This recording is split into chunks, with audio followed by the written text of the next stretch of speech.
Meus e amigos, canal do Xavier, eu sou o Xavier. Gente, atentado, sabotagem ao Nord Stream 1 e 2. Quem está por trás disso?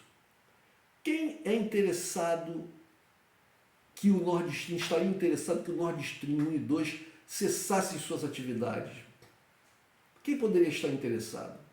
É isso que a gente vai tentar analisar nesse vídeo. Mas antes, eu tenho que pedir para vocês, deem um like, compartilhem esse vídeo, façam comentários e se inscrevam no canal. Se você já é inscrito, verifique se sua inscrição continua ativa, porque o YouTube cancela.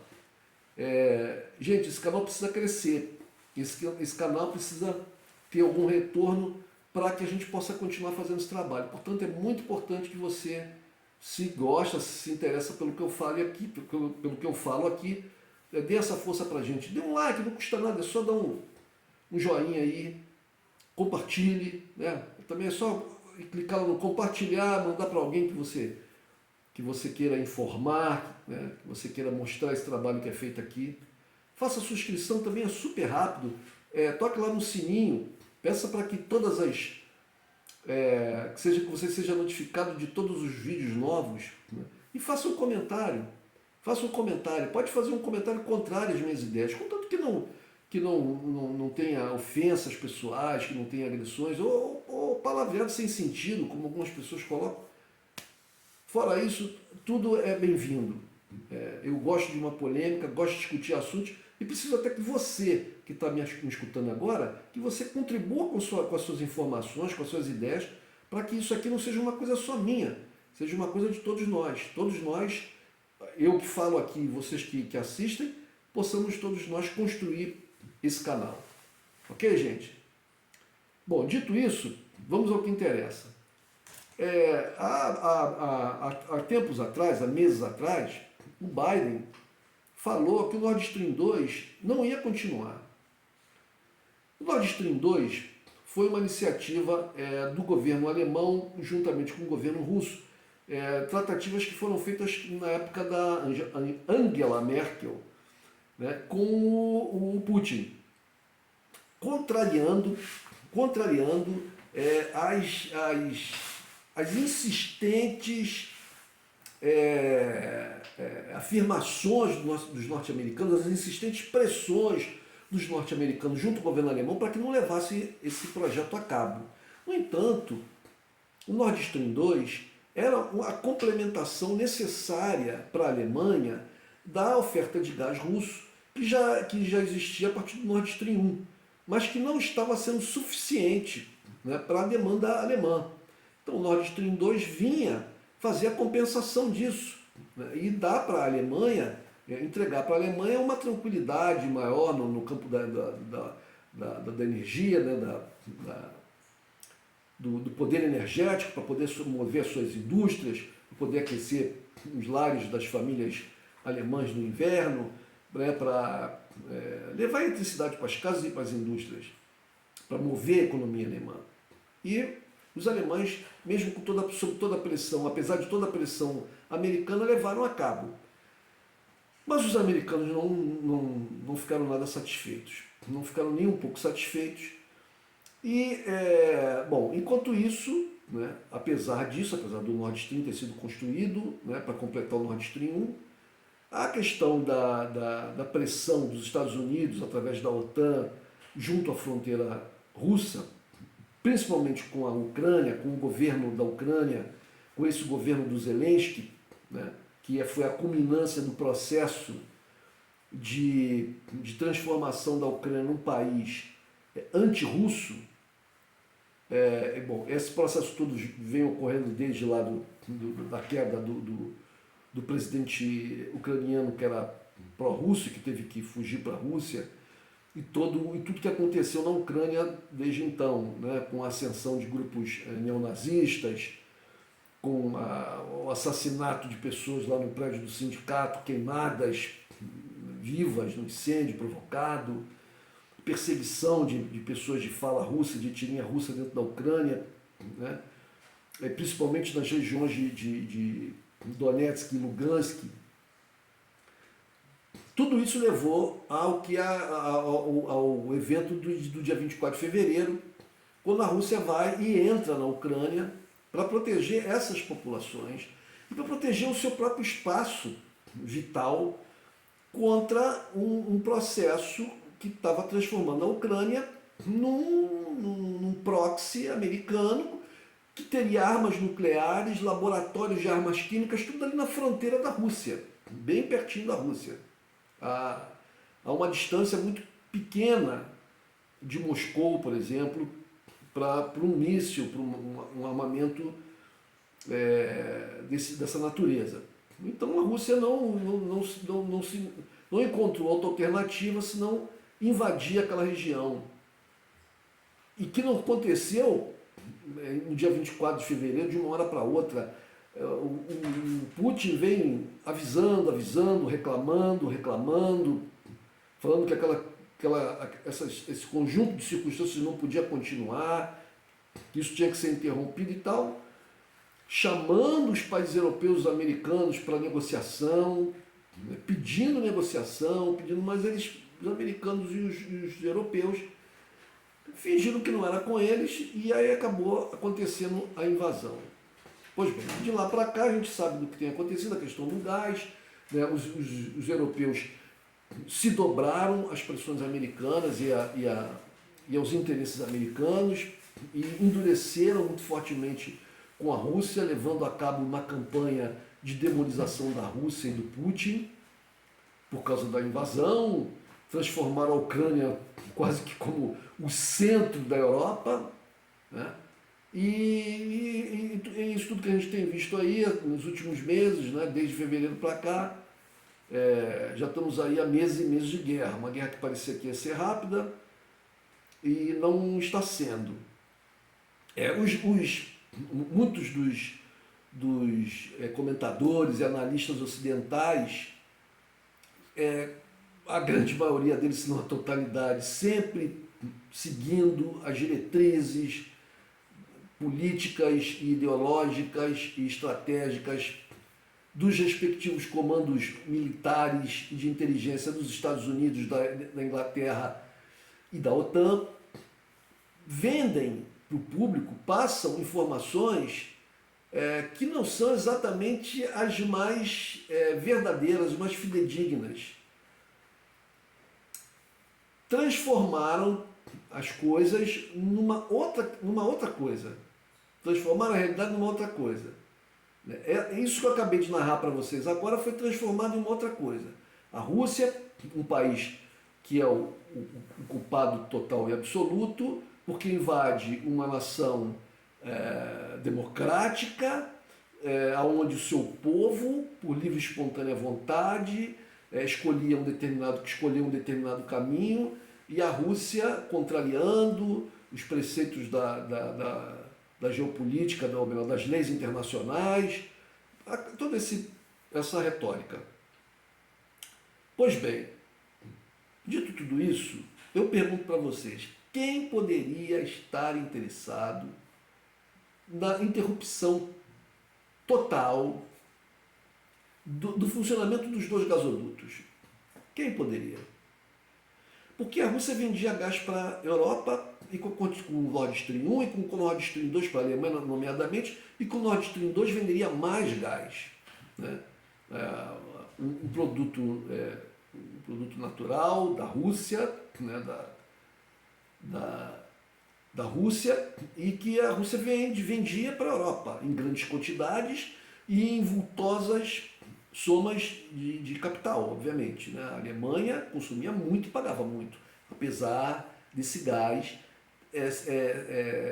estar sendo oferecido à Alemanha de então num preço baixo se comparado com o gás que é vendido no resto do mundo, ou que poderia ser vendido para a Alemanha por outros meios, como por exemplo por navios, como estava sendo feito agora para a Europa inteira por embarcações americanas e de outros lugares do mundo, para substituir o gás russo que diminuiu em grande monta, porque o Nord Stream 1, já há coisa de mais de um mês atrás, os russos diminuíram muito, fecharam por vários períodos e diminuíram muito a vazão do gás, alegando que as sanções que o Ocidente, os Estados Unidos e a Europa implementaram contra a Rússia estariam dificultando fornecimento de peças e a manutenção do gasoduto Nord Stream 1.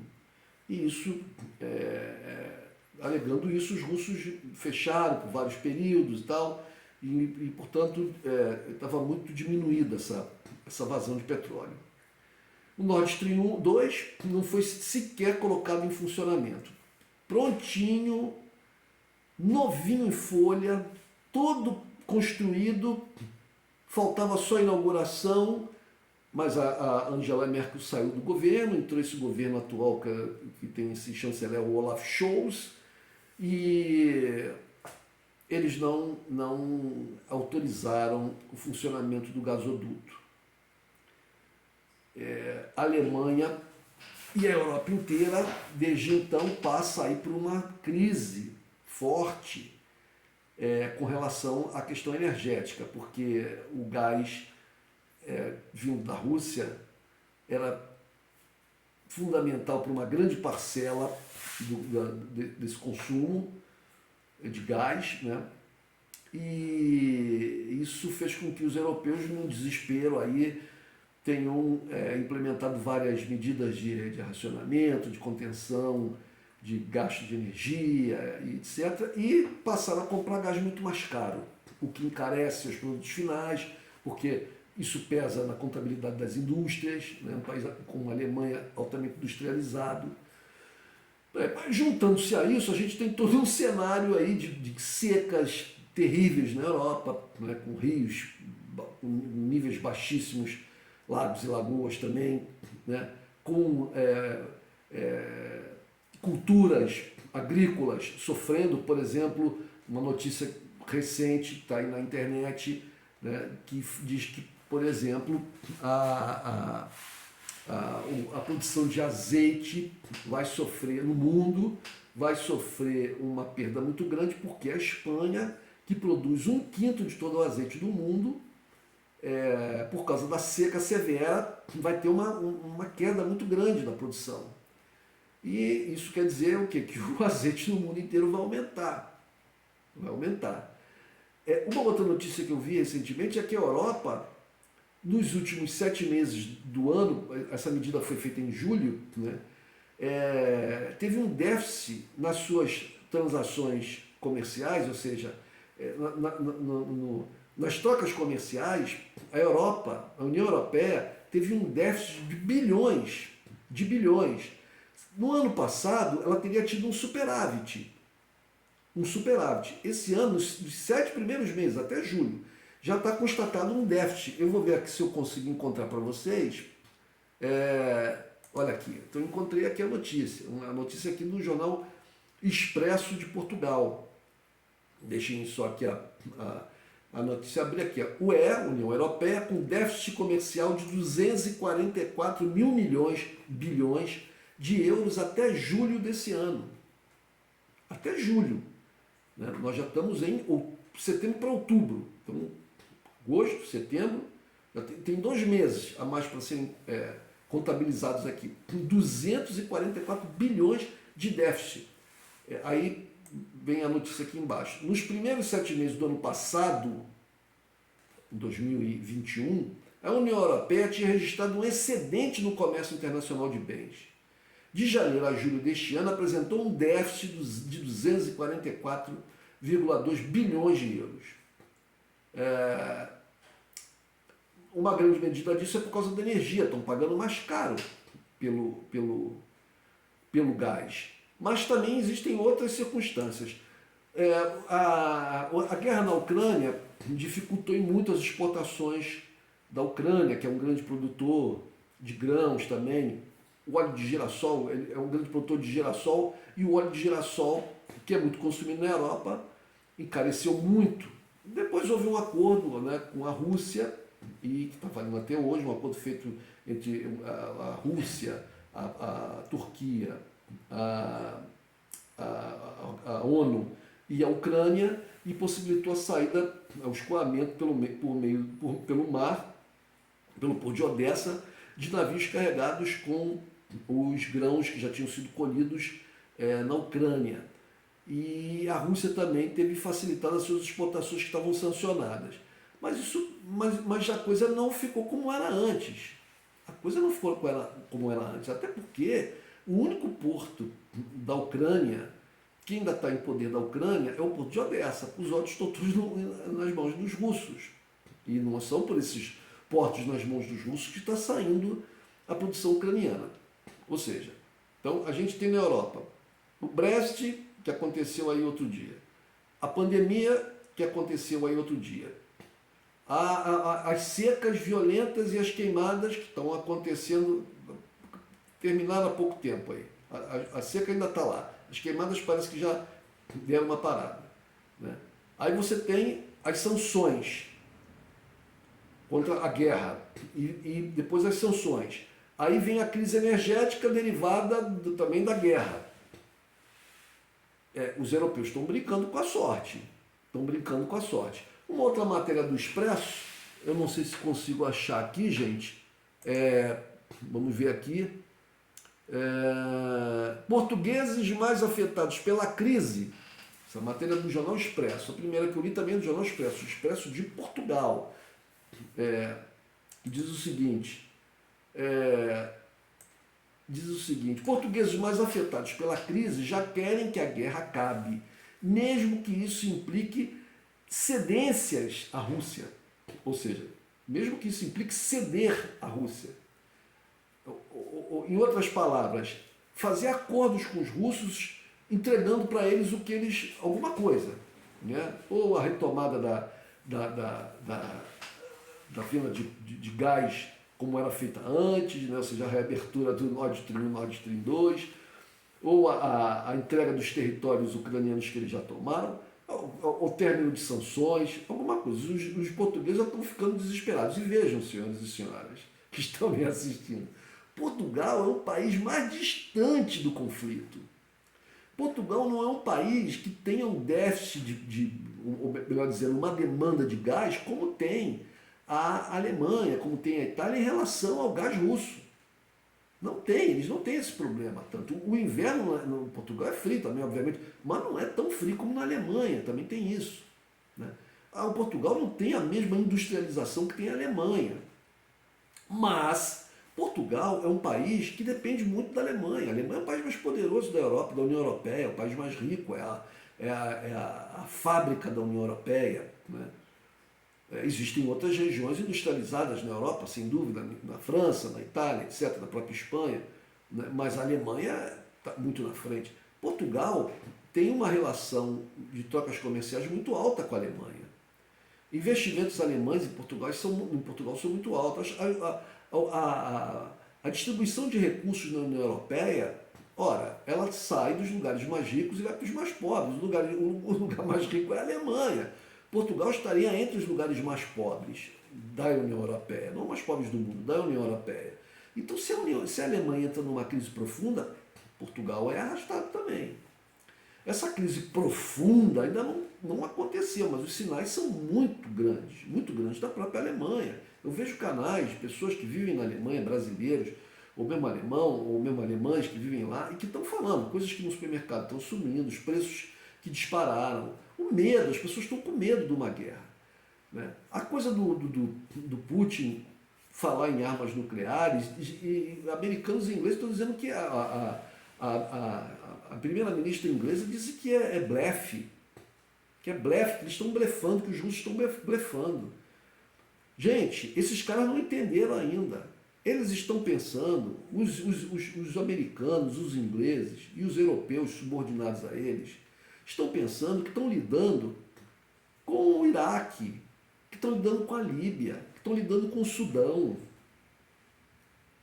Entende? Eles pensam que estão lidando com paizinhos. Eles estão lidando com um dos países que é uma das 10 maiores economias do mundo, com um país que é o país com a maior área geográfica do mundo, com um país que está com as populações entre as 15 maiores do mundo, com um país que tem o mais poderoso exército do mundo. Exército.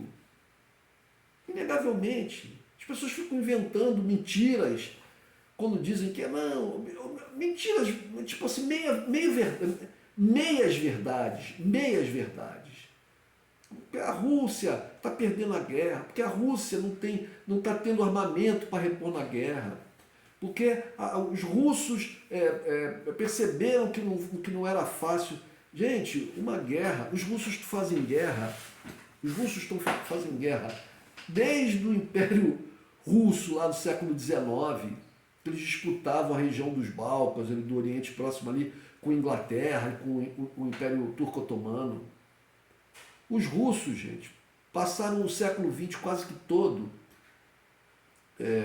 ou melhor dizendo, depois da Revolução Bolchevique, lá em 17, 18, né, os russos passaram ali a disputar com a Europa. A coisa dos russos na Europa, é só estudar a história da Europa. Napoleão invadiu a Rússia e perdeu. No século XX, Hitler invadiu a Rússia e perdeu. Depois que termina a Segunda Guerra Mundial, o mundo ficou dividido entre os Estados Unidos e a União Soviética, que a Rússia era a parte central. Os russos têm um sistema de espionagem da KGB, a famosa KGB, gente. Que eles têm hoje lá, não sei se o nome é o mesmo, se continua o mesmo nome, mas tem toda uma história, não é como o Brasil, que tem uma BIM, que é um órgão de inteligência que é só para investigar o movimento sem terra. Os russos têm satélites, muitos satélites. Os russos foram pioneiros na pesquisa espacial. Os russos têm ogivas nucleares montadas em mísseis intercontinentais que podem dar a volta à Terra. A Rússia tem, como a mídia mostra aí, na questão das chamadas armas hipersônicas, está na vanguarda. Ela tem mísseis hipersônicos que os americanos não têm, mais rápidos, que não conseguem ser detidos por defesas antiaéreas. A Rússia tem o maior arsenal nuclear do planeta, maior do que os americanos. Se você fizer uma soma do arsenal russo, que são quase 6.000 ogivas, com o arsenal chinês, com o arsenal da Coreia do Norte, que são os três países ali, Rússia, China e Coreia do Norte, mais próximos e que são potências nucleares, esses três países juntos têm mais ogivas nucleares do que o Ocidente, do que Estados Unidos, Inglaterra, França, Israel, que são os países do Ocidente que têm armas nucleares. Você tem dois países, Paquistão e Índia, que têm armas nucleares, mas esses países, é meio incerto de que lado eles estariam numa guerra nuclear. É meio confuso isso. Meio incerto, se eles tentariam ficar de fora. Mas mesmo que você acrescentasse as armas nucleares do Paquistão e da Índia, o número ficaria ali muito próximo entre os dois. Mas eu acredito que ainda com uma certa vantagem para os russos. Posso estar enganado, mas se não tiver vantagem, eles estão próximos, estão ali tete a tete. Então a Rússia não é um país eco. Aí a primeira-ministra da Inglaterra fala que eles estão blefando, mas baseado em quê? A doutrina militar russa diz que eles usariam armas nucleares se, aí está lá elencadas as questões, se fossem atacados por armas nucleares, se percebesse que o seu território, que a sua parte territorial estaria, né, em perigo, ou se ela fosse atacada por armas nucleares ou convencionais. Os russos já falaram que eles não vão perder essa guerra. As pessoas estão confundindo uma batalha, que na verdade nem batalha houve significativa. Os russos, essas retomadas de território pela Ucrânia, os russos simplesmente abandonaram, entraram em retaguarda. Não houve confronto violento. Eles simplesmente bateram em retirada. Eles tinham pouquíssimos homens ali naquela região. Os ucranianos juntaram uma massa de tropas e foram para cima. Os russos saíram fora. Eles não estão perdendo a guerra. Eles não estão perdendo. Eles dominaram 20% do território ucraniano. A Ucrânia está arrasada. A Ucrânia não tem mais nada. Se a guerra terminasse hoje, fizesse um tratado de paz, o povo da Ucrânia estaria fadado à miséria, como está agora, mas pelos próximos 20, 30 anos. A menos que os Estados Unidos despejem trilhões e trilhões de dólares lá para reerguer a Ucrânia e esqueça o seu próprio território, que esqueça o investimento do seu próprio país. Porque eles estão arrasados. Então, eu pergunto para vocês, quem estaria interessado em sabotar o Nord Stream, os gasodutos russos? Quem poderia estar? Quem está ganhando dinheiro com a falta de gás na Europa? Os russos? Não, estão perdendo, eles não estão vendendo para eles. Os europeus? Não, esses é que estão sofrendo, estão pagando mais caro, estão tendo uma inflação altíssima, estão tendo um descontrole de tudo, empresas saindo, gente saindo, os voos, gente saindo da Alemanha, indo para outros lugares do mundo. Não. Quem estaria? Bom, pelo que me consta, quem está ganhando dinheiro vendendo gás bem caro transportando em navios são os norte-americanos. Será que são os norte-americanos? Não parece que o que se sabe é que quem poderia ter atingido o gasoduto com explosivos teriam que ser potências com capacidade submarina, né, de chegar e colocar artefatos explosivos lá. E quais são os países que teriam essa capacidade? Que se saiba, Estados Unidos, Inglaterra. As conclusões estão aí. Quem quiser, é só pensar um pouco. Um abraço, gente.